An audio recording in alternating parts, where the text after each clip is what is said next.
It's Easter Friday, and I just had to be quiet for the past 3 hours. Well, because my grandmother made me be quiet between the hours at noon and 3 o'clock, because it's Easter Friday. Jesus was suffering on the cross, so I couldn't say a bloody word. That's how I grew up, in an Irish Catholic house. This is my first chance to talk, because it's 3 p.m. U.S. Eastern. How you doing? Welcome to the Comics Coffee Table. Pre-recorded live before a studio audience of stuffed animals from our Boston studios. I grew up in a Boston Irish Catholic neighborhood. Second generation Irish American.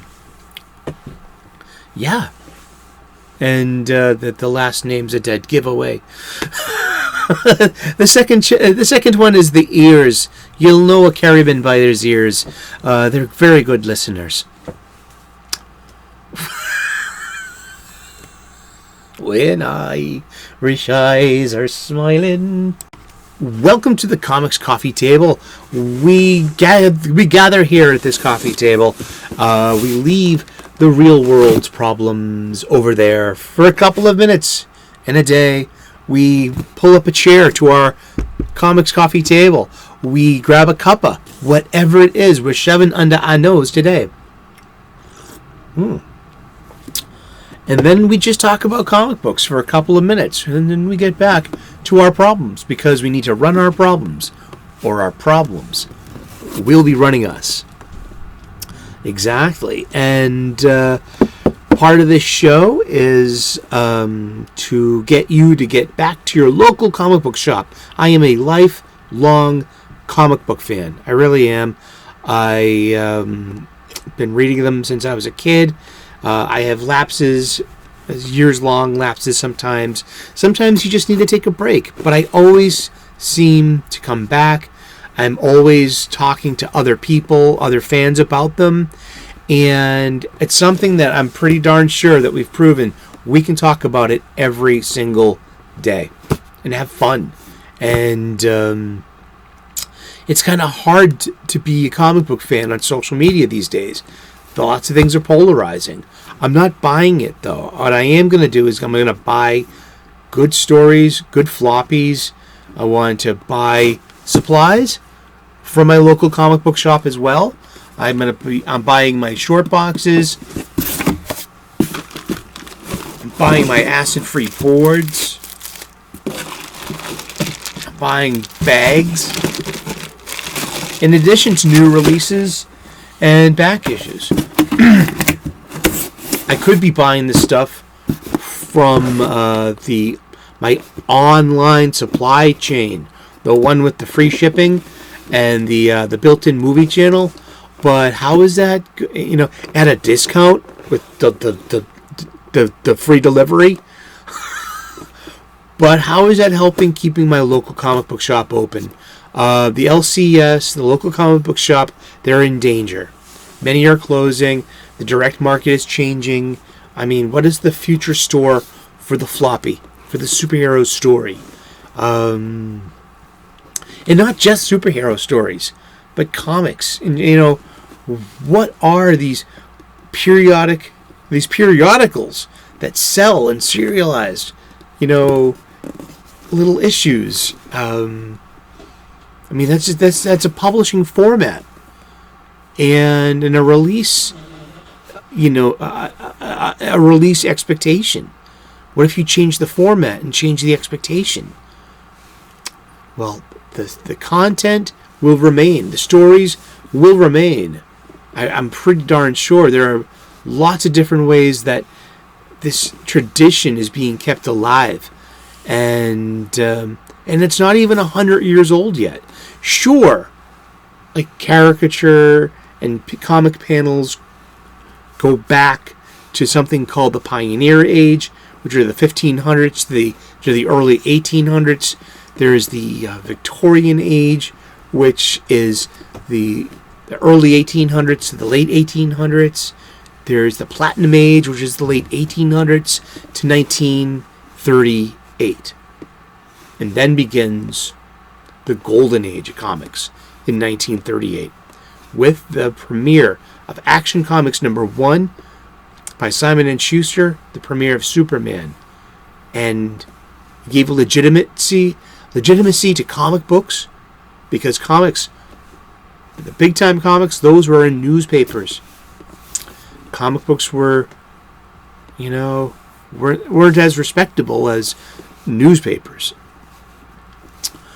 And then 1938, everything changed, and there was a new American mythology. I mean, every culture has their mythologies. The Greeks, the Romans, the Etruscans, the Persians, all the Asian cultures, India, Egypt. Did I say Egypt already? The Norse, the Celts, of gods, goddesses, of action, adventure, of violence, of justice, of power, of transcending mortality, of fantastic attributes, of heroic deeds, and this is our form of that. And I'm a big fan of it. I love comic books. And if you love comic books as much as I do, you are in the right place at the right time. Also, I like pimping these two things. They're in the description to the Amazon pages. We're using these two resources this year. Hello. My parents gave me these books for Christmas last year, so this season is dedicated to my parents. I love you. Thank you so much. We are learning how to grade comics, and we're learning how to see what their worth is. So I'm reboxing, reboarding, and rebagging my entire collection. Doing pretty badly at that, but it's been a great excuse to go long box diving, and I know I need more and more supplies. And so I'm getting, like I said, my supplies at my brick and mortar mom and pop local comic book shop. All right, and that's how we're going to keep them open. I mean, I'm paying the markup, I'm lugging them home. But guess what? The comic book shop is the fulcrum of our culture as comic book fans, and it's one of the best places on earth. And in my humble opinion, I hope you love your comic book shop too, and go to it frequently, and redirect and redistribute your personal wealth voluntarily over there with them. Awesome. You rolling, Pika? You gotta give me some warning. I've been buying Action Comics recently, which is cool. So I've been buying Action Comics, not like religiously, but I did buy it when I came back, especially. Oh, that was a 3D comic too. Here we go. Big chunk of Action Comics right here. Jeff Johns, and he jammed with Richard Donner, the writer director of the Superman 1 and kind of 2. There's a story behind that. Richard Donner, they work together a lot. Jeff Johns worked in Hollywood, and this was kind of around the time of the upcoming Superman Returns movie. So there's definitely some corporate syzygy going along. Here, let's find the Indicia colophon. Here we go. Down low over here. Action Comics. What is that? Number 844. December of 2006. So this reintroduces. It introduces a kid. And he's Kryptonian, because that's the Kryptonian language. They invented a new Kryptonian language, and the syzygy was meant to be with Superman Returns, with because the whole thing was Superman left after. It's supposed to be the same Superman as the Donner movies, and the point was that Superman had knocked up Lois Lane and left the planet. He didn't know, so when he came back, Superman's remarried to a guy, a mortal dude who's a pilot, and he thinks he's the baby daddy, but the kid has powers, and it's Superman's kid. Superman and Lois's kid. And it's like, so Superman's an absentee father, and doesn't. Oh, it's this. Yeah, it's a weird Superman movie.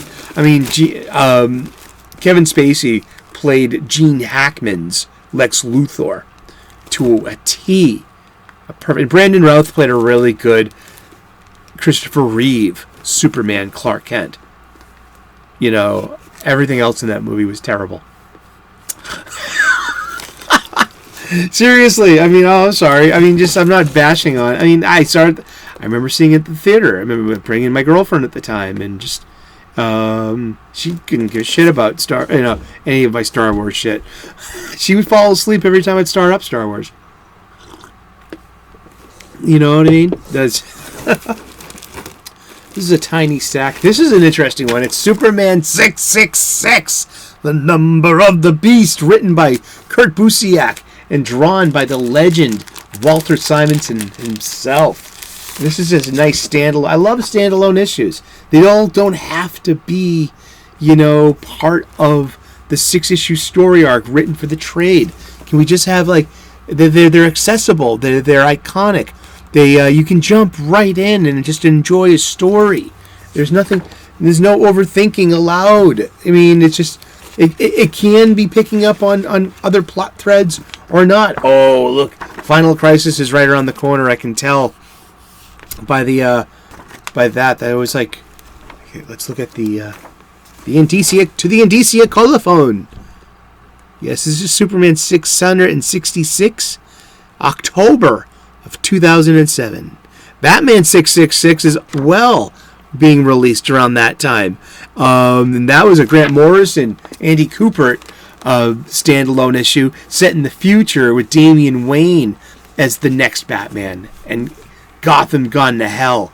And so is Damian, because he sold his soul to the devil apparently. And but he's the perfect Batman for that kind of dystopic future.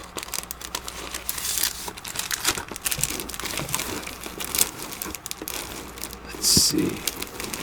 Yeah, these are all Action Comics. These are pretty darn good. Yeah, face towards the camera. And we touch upon the Bizarro, but this is the Action Comics Annual. This was $3.99 in the $2.99 days. Yeah, in the $2.99 days. Yeah, so this reintroduces the Negative Zone. The Phantom Zone, General Zod, and the kid, the Kryptonian-speaking kid. That's Zod's son, of whom, and this is Clark and Lois will adopt him, and his name is Chris Kent, and he'll be a failed Superboy. Not that he failed anything as a character or as a boy or as a, he just didn't go anywhere. They brought up that there was the only thing I can remember Chris Kent being in besides this was Countdown to Final Crisis, Countdown Arena, where multiple copies of multiverse characters were forced to fight each other. And the survivor would end up having to fight for the Monarch's army or something like that, and it was like Battle Royale with you have to fight your alternates. And one of the Supermen was this Chris Kent of a certain Earth that and it is really interesting design too. But this is a 3D comic book.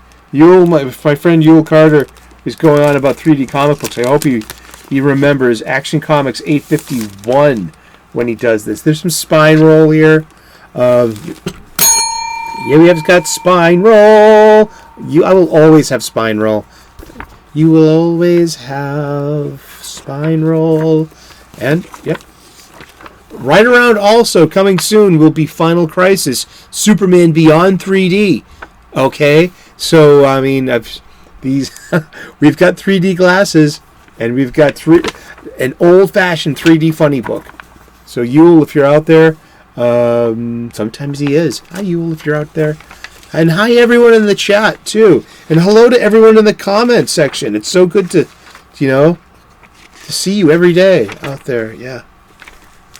I've been drinking too much. It's a little blurry. With the intact 3D. I'm going to get some 3D glasses from the ye old online supply chain. I've got them on my list. It's two with plastic frames for $2 for $10. I say screw it. Okay, this is the Action Annual for number 11. I love annuals because once again, annuals are like, they can be related to what's going on, but they're mostly just a self-contained story. Let's see. Adam Kubert's the artist. This looks... Oh, this is... Okay, so this is the conclusion of that Last Son storyline. So this is meant to tie in with those Richard Donner Kryptonian issues. Introducing Chris Kent to the story and to have corporate syzygy with the other property, the Superman Returns movie. We got Bizarro World. This is really good because it introduces... this is Jeff Johns at his best. He introduces the Bizarro JLA. Oh, look at this cover. Look at that. Oh, man. That's the Bizarro... I love the Yellow Lantern. That's great. He brings back Toyman. Original Toyman. And then Brainiac, but with Gary Frank. And now Jeff Johns and Gary Frank made sighting. See this this trade dress up here was what I did for 1 month, and it was meant to it's the herald of anti-life coming in Final Crisis was Libra, the Bronze Age supervillain. Let's look at this one. Let's see how much. Do we have any dings? This actually looks pretty darn good. This is Action Comics 866, cover dated August of 2008, approved by the Comics Code Authority. Like that's the seal. That's the Comics Code seal. Yeah. Wonder if we'll find is Libra in here somewhere? I don't really care, but this is great Gary Frank art. Oh, look at that.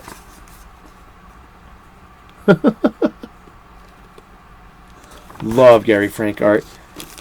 He did Superman Secret Origins with and the Superman and the Legion of the Superheroes as well with Jeff Johns as well.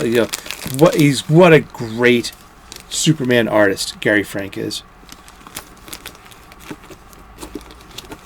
And that pretty much ends that dalliance with Action Comics. But I come back again and again to Action Comics as well.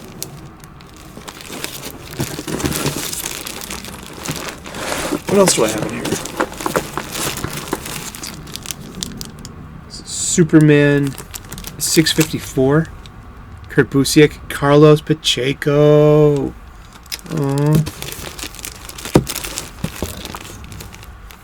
This was fun. Okay. Before in between World's Finest, we had a says World's Finest has been going on since the Golden Age. It's the Superman Batman team up book. But then there was, a time that we didn't have World's Finest. We had this, though. We had Superman, Batman. And this was really fun. This is like the Earth 3 Deadstroke. See, that's Owlman and Ultraman of Earth 3. All right? The Earth 3 Deathstroke is a Deadpool pastiche. It all makes sense in this roundabout meta way. It's so well done. And then it's like their first team up on a cruise ship. And Batman's like, it was a great like little thing. Like, how do you keep your sacred identities, secret? You know what I mean? But he's like, oh, I vibrate my chin. It's pretty funny. But yeah, it's like their first team up, and then hanging out together. And this was a funny book. What's the indicia colophon on this one? Let's look it up. Don't. But that's what happens when you read funny books. You damage them by handling them. We have a ding. Look at that corner. I should be embarrassed. Yeah, that's a ding. Oh, ding. Look at that spine roll. Classic Sully spine roll. Oh, it's spine roll Sully again. That's like... This is great Ed McGuinness art. The indicia colophon. As we can see. December of 2006. This is great. 7 Soldiers of Victory. Oh, man. So yeah, this is when I was a weekly, back when I was a weekly buyer, and I was a weekly buyer all the way until Tom King's Heroes in Crisis. Yep. Well, kind of a weekly buyer. I mean, like I just yeah. See, that multiverse part thing has been around for like forever, dude. Jeff Loeb. Ed McGuinness. This was some fun comic books. That was a great. They had some really good runs on this too. Michael Turner did the Supergirl run. Oh, look at this is the first. I wonder if this is the first appearance of Bat-Zaro. Oh, we're gonna see how much this one cost. Okay. Number 22, only $3. Oh, I thought we had like a first appearance of Bat-Zaro in this or something. No. Yeah. No special value. $2.99 US. This is worth $3. That's fine. But still, I mean, I love the design of Bat-Zaro. I mean, look at the utility belt. That's funny. That's really funny. He's blind as a bat as well. He's got no eye holes. The bat is upside down, but the empty pockets. That's a futility belt. I love it. That's great. Ed McGuinness art. This is written by Jeff Loeb. Jeff Loeb's a wonderful comic book writer. Well, I don't know him personally, but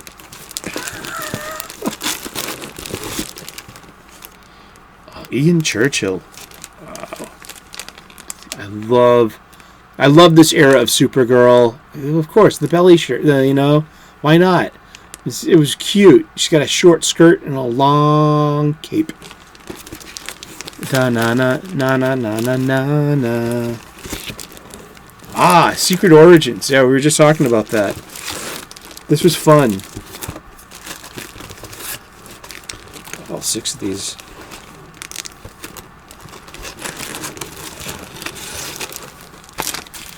Yeah, here we go. Another retelling of Superman's origin story. If you didn't get enough with that one or this one or the other, we have yet another retelling of Superman's origin. Indeed. But let's look at it real quick. I mean, this is great. And this is Once again, it's a triptych cover, and all 6 of these will form one long image. It's pretty cool. I'm not going to lay them out for the show like that, but let's look at the ads. Let me look at that. This is a huge game. When did this come out? November of 2009. So this is after the final crisis. Of course, spine roll. Covers are tight, though. Covers are neat. But beautiful Gary Frank art. I mean, it's just so good.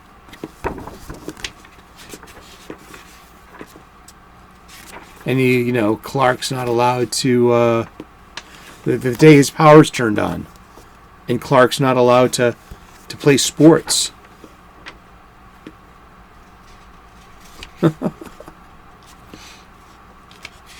You got to play. He has to play mild mannered. That's Lana Lang. And his powers are starting to kick in. His X-ray vision.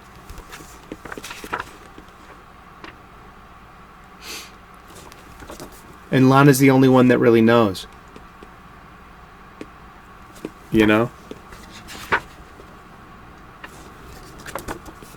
And their first kiss, perhaps. And his heat vision gets turned on. He gets turned on and his heat vision turns on. But that's a cute little... Here we go. Teenage romance stories, huh? But this was Superman's teenage romance. And here we go. Once again, we have a redesign of Superman's pod. How many times, in how many ways, in how many forms have you seen this? What's your favorite? What's your favorite Superman pod? Is it the star-shaped crystal from the Richard Donner 1978 movie? Is it the most classic Golden Age rocket ship? I kind of liked Grant Morrison's Action Comics New 52, one that was evoking the Golden Age. There's just so many different interpretations, and of Jor-El and Lara. They've been done so many ways, and this was when they were trying to establish Kryptonian trappings and elements such as sunstone. The crystal that makes all that. That was introduced, and this Kryptonian language and alphabet.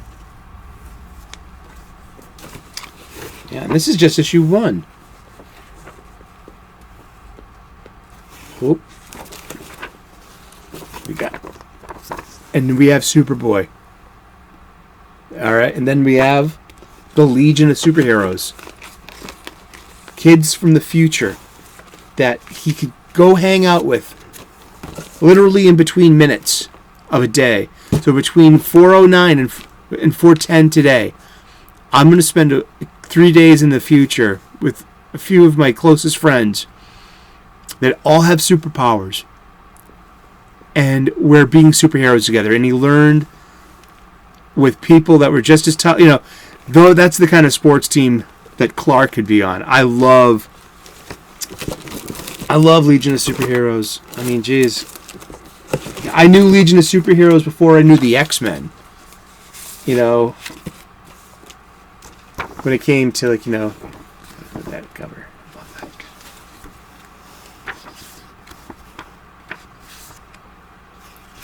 We have young Lex Luthor.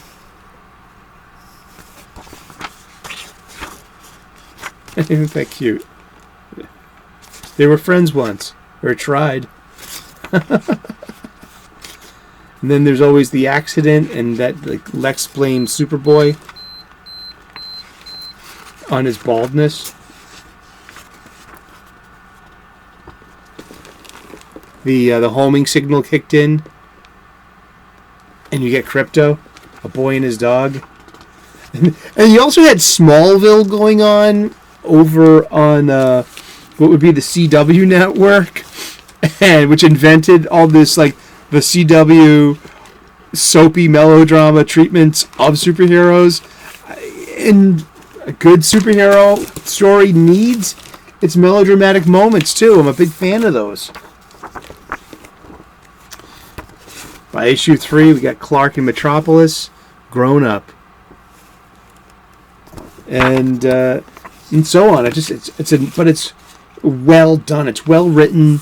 It's well drawn, and it's a nice way to revisit something that gets retread over and over again. It's kind of like we keep retelling the same story over and over again. I mean, I wonder if he's supposed to look like Marlon Brando. But he's got the same kind of hair, too. I mean, how many versions of Jor-El have we seen? Or how of Lara, his mother, you know. I love the ads, too. I mean, still video game ads. Video game ads. Video game ads. Video games. Video games. And then milk. This is kind of like government stuff. But yeah, we are just going through my long boxes. Oh, I should bundle this. I'm gonna bundle this. Yep, just as a thought. They're all $4 each. The cover price. There's except for the variant covers by Frank, which they would be worth $6 each, and then there's a hardcover that's worth $30. So that's that. Yeah, maybe I can sell it for $20. You think I can get $20 for this? I hope so. We'll try. Well, cool. Well, thank you so very much for tuning in today. We've been talking about comic books, and we're going to talk about comic books every day for the rest of the year. So tune in tomorrow, 3:30. Where are you coming up with that? 3 o'clock p.m. U.S. Eastern daily. We talk about comic books. 3 o'clock U.S. Eastern. You will learn. Oh, my wrist. You will learn how to tell time. You will. Like and subscribe. I would love to earn your subscription. Turn on those notifications. Ring that bell. I'm looking forward to seeing you in the live chat premiere if I'm able to make it. If not, leave a comment in the comment section.